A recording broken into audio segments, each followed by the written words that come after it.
오늘 은혜 받으실 말씀은 시편 31편입니다.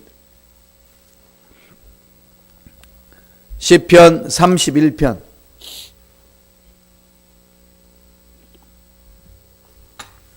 시편 31편 1절에서 9절까지 말씀을 합독하시겠습니다. 시편 31편 1절로 9절 말씀입니다. 다 같이 합독하시겠습니다. 야훼여, 내가 주께 비하오니 나를 영원히 부끄럽게 하지 마시고 주의 공의로 나를 건지소서. 내게 귀를 기울여 속히 건지시고 내게 경관 바위와 구원하는 산성이 되소서. 주는 나의 반석과 산성이시니 그러므로 주의 이름을 생각하셔서 나를 인도하시고 지도하소서. 그들이 나를 위하여 비밀히 친 금물에서 빼내소서. 주는 나의 산성이시니이다. 내가 나의 영을 주의 손에 부탁하나이다. 진리의 하나님 야훼여, 나를 속량하셨나이다. 내가 어떠한 거짓을 숭산한 자들을 미워하고 야훼를 의지하나이다. 내가 주의 인자심을 기뻐하며 즐거워할 것은 주께서 나의 고난을 보시고 환난 중에 있는 내 영혼을 아셨으며 나를 원수의 수중에 가두지 아니하셨고 내 발을 넓은 곳에 세우셨음이니이다. 야훼여, 내가 고통 중에 있사오니 내게 은혜를 베푸소서. 내가 근심 때문에 눈과 영혼과 몸이 쇠하였나이다. 아멘. 이 말씀으로 고통 중엔 더 주를 의지하라.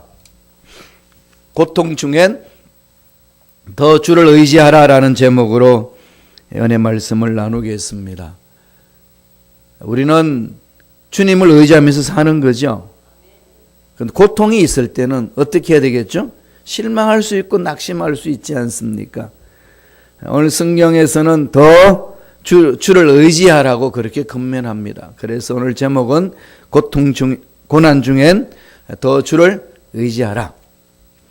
제목으로 은혜를 말씀을 나누겠습니다. 오늘 한국에서는 큰 일을 이루었습니다. 무슨 일을 이뤘는지 아시나요?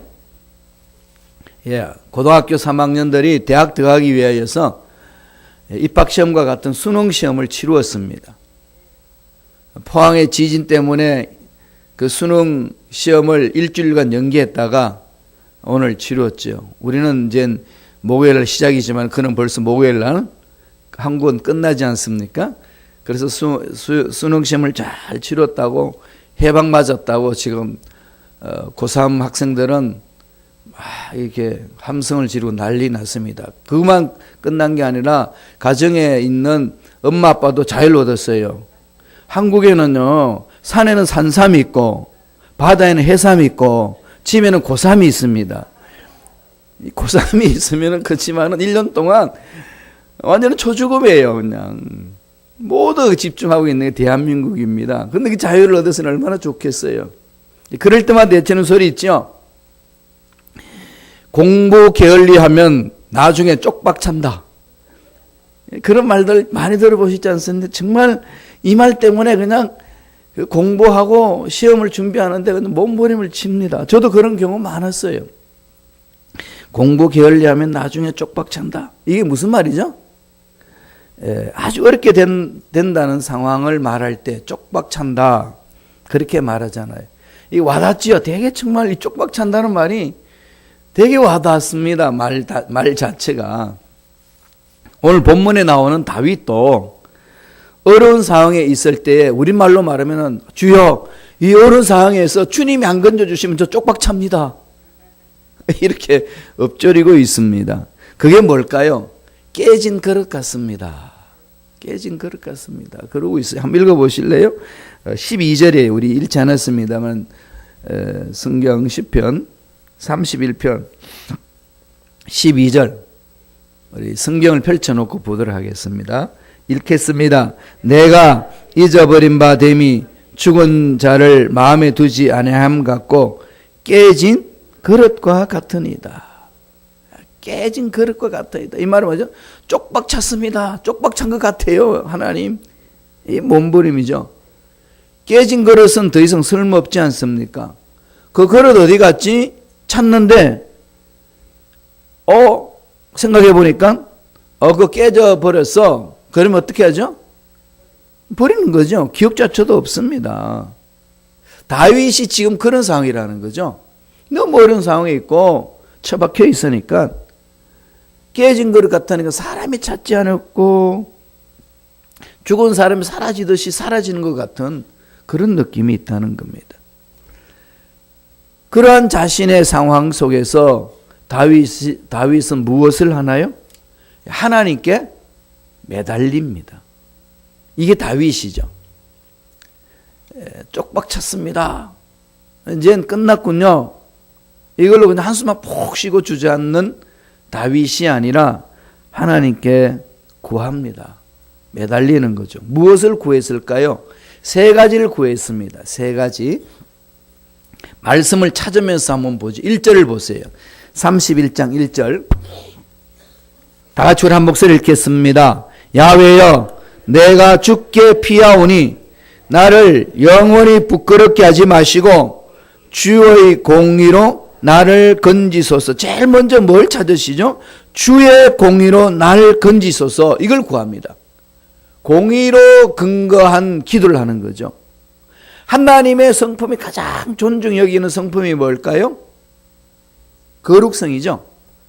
내가 거룩하니 너희도 거룩하라. 거룩하지 못하면은요, 하나님 앞에 가까이 못 갑니다.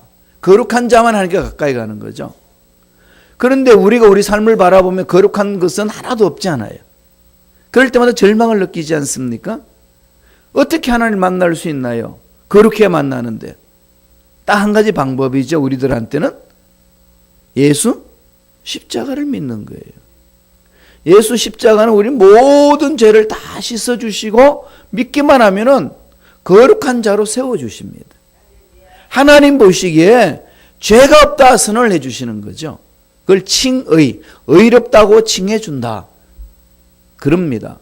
내 삶이 의로워서 의롭다는 것이 아니고 예수 십자가 때문에 의롭다는 거죠. 거기에 자유함이 있습니다. 그래서 거룩한 거죠. 하나님은 거룩하신 분이에요. 그래서 우리는 예수 십자가를 믿어야만이 죄에서 벗어나고 하나님 앞에 갈 수가 있습니다. 그러면 그 하나님의 거룩성 안에 뭐가 있을까요? 두 가지 성품이 대표적으로 있죠. 하나는 사랑이고 하나는 뭐죠? 공의입니다. 하나님의 사랑과 공의가 그 거룩성 안에 들어있는 거죠. 그래서 저와 여러분들이 거룩해지는 하나님을 만날 때 늘 하나님의 공의를 머릿속에 그려야 되고 늘 하나님의 사랑을 머릿속에 그려야 됩니다. 선지자도 호세아는 사랑의 선지자로 출발을 하고 아모스는 공의의 선지자로 사역을 감당하잖아요. 그래서 사랑과 공의는 동전의 양면 같습니다.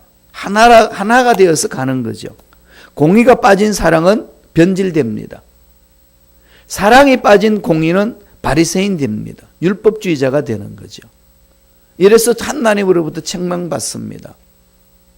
그러니까 늘 저와 여러분들은 하나님의 사랑을 체험해야 되고 그 사랑은 하나님의 공의에 근거해서 가야 되는 거죠. 그래서 하나님의 의의가 드러나지 않으면 우리는 심판받으니까 늘 십자가 앞에서 내 죄를 사함받고 회개하고 거룩해짐으로 하나님 앞에 가는 겁니다. 여러분 스스로 믿을는지 모르겠지만 여러분 거룩한 자고 성자예요. 아무도 아멘 안 하고 한 명만 하잖아요. 자신 없는 거야. 여러분 성자예요. 믿습니까?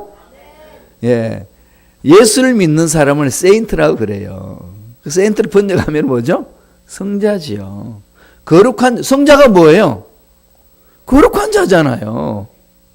거룩할 성, 놈자자, 거룩한 놈, 그대로 번역하면은 그게 성자예요. 성자, 세인트. 이 성자가 내가 노력해서 성자가 되는 게 아니고 믿음으로 성자가 되는 겁니다. 그래서 천국 가는 거예요. 여기 흔들리지 마세요. 그 다음부터 성자가 됐으면 어떻게 되죠? 성자답게 살아야지. 이게 문제잖아요. 그죠?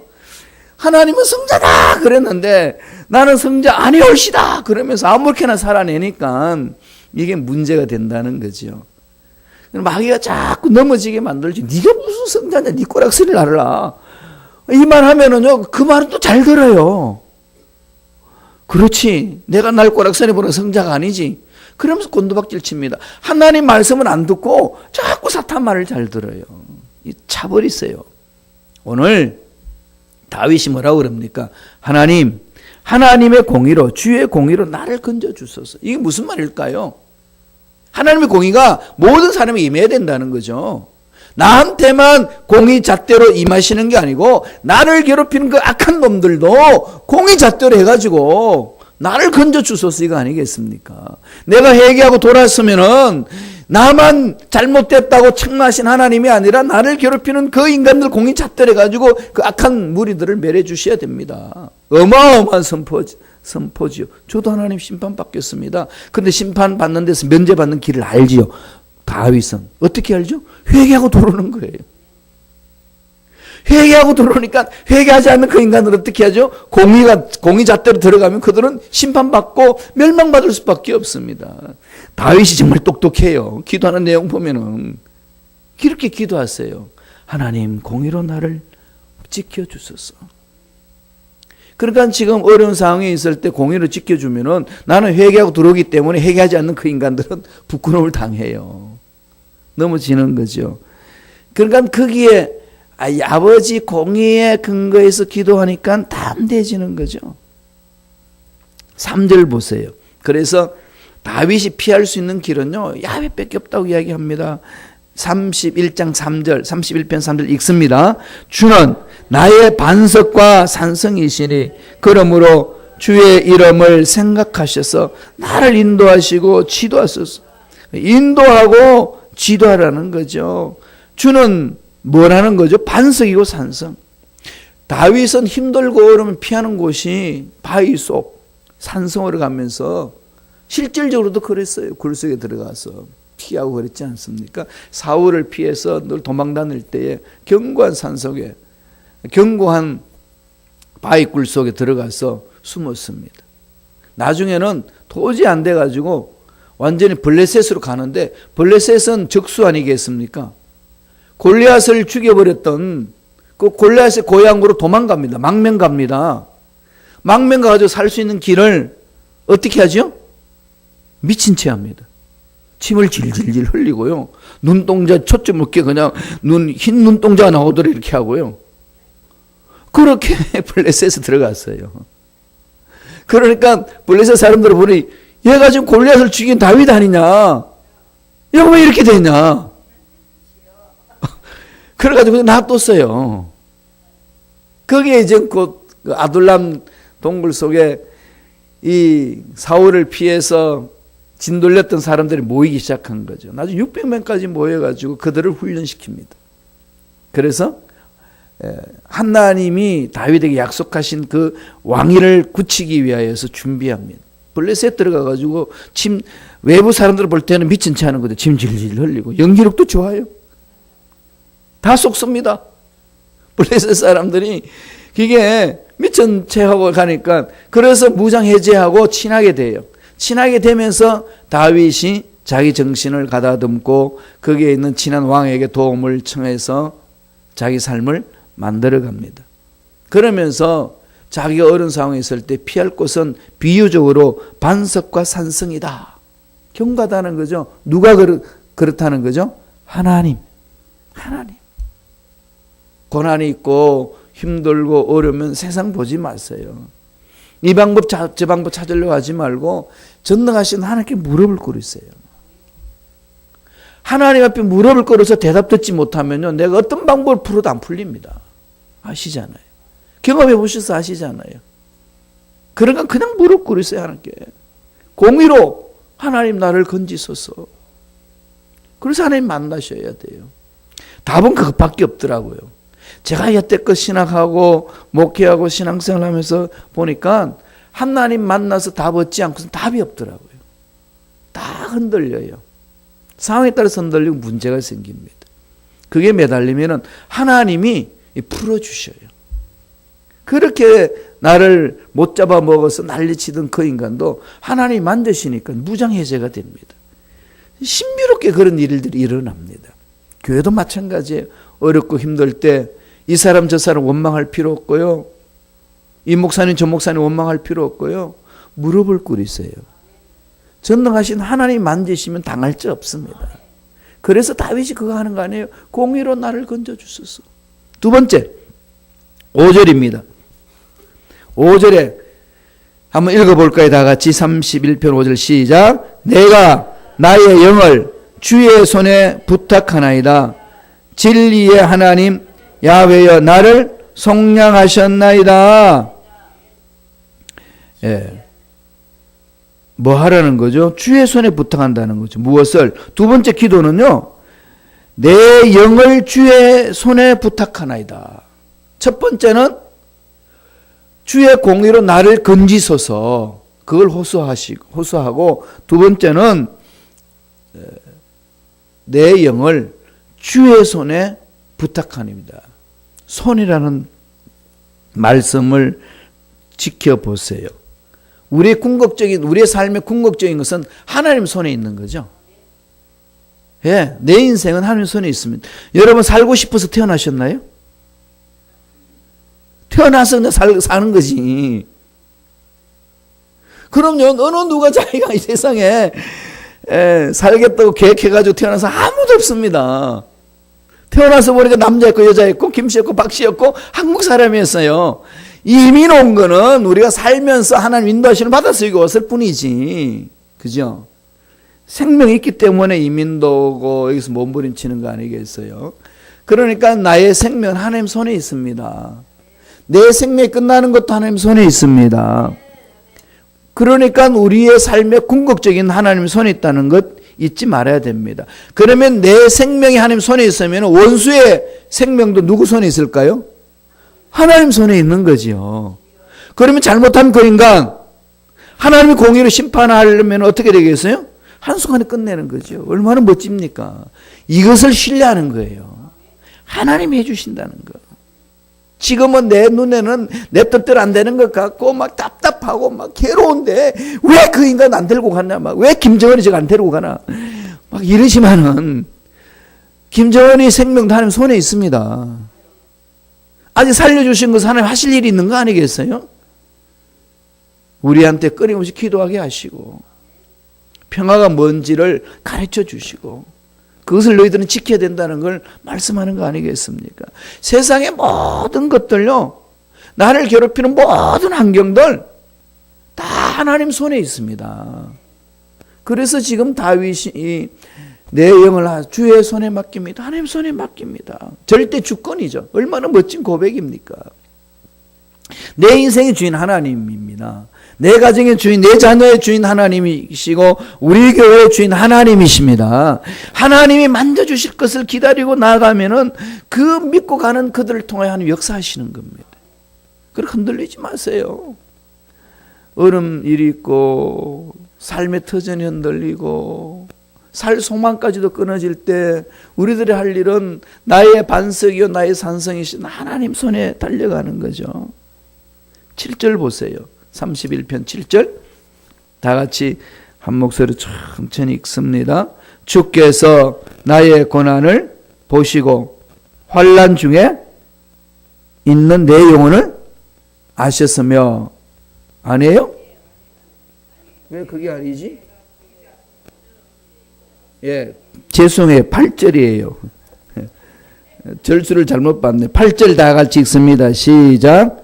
나를 원수 중에 가두지 아니하셨고 내 발을 넓은 중에 세웠음이니이다.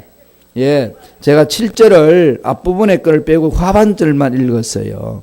7절 한 번 더 처음부터 읽어보죠. 시작. 내가 주의 인자하심을 기뻐하며 즐거워할 것은 주께서 나의 고난을 보시고 환난 중에 있는 내 영혼을 아셨으며. 그렇죠. 고난을 보시고 환난 중에 있는 내 영혼을 아셨으니 8절 이어서 나를 원수의 수중에 가두지 아니하셨고 내 발을 넓은 곳에 세우셨음이니이다. 길을 열어주신다는 거죠.